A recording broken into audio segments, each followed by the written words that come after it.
Jake, here you are coming off a nice big blowout win and now getting ready for a huge game. Just talk a little bit about hopefully, capitalizing on some momentum from last week and knowing what's ahead with a big road game. Yeah, I know South has kind of had their struggles for a good stretch of time now, and so we wanted to take advantage of it. So the good news is that we did what we're supposed to do against teams that we're supposed to beat. And, we kind of looked at it from a momentum perspective this week or last week.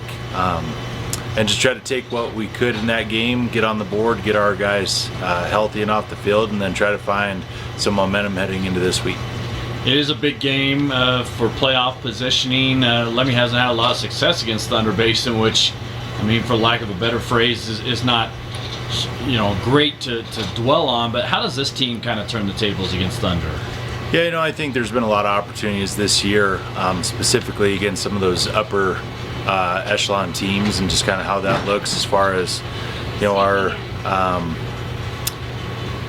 records against those guys and what the final scores are against those guys. And so we've talked about week 1 against East, and we were happy to be on the field, but we're starting to play some good ball. We're one win already ahead of where we were a year ago, and if you look at the standings, there's all sorts of stuff that could happen over the next 2 weeks here. And so our focus this week is about controlling our controllables, and the past is the past, and today is the present. And so our guys are really embracing this and looking forward to a new opportunity, let alone Thunder Basin and being on the road for the next 2 weeks.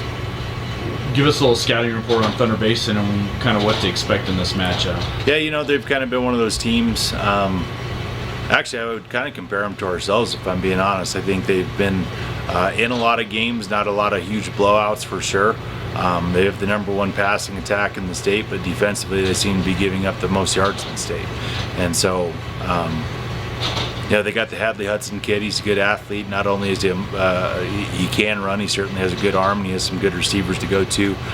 Defensively, it seems like they're really starting to sound some things up a little bit, and kind of looks like that on the film. They have athletes all over the place, and I don't think they're the biggest team we'll see this year, but they're certainly one of the more athletic teams.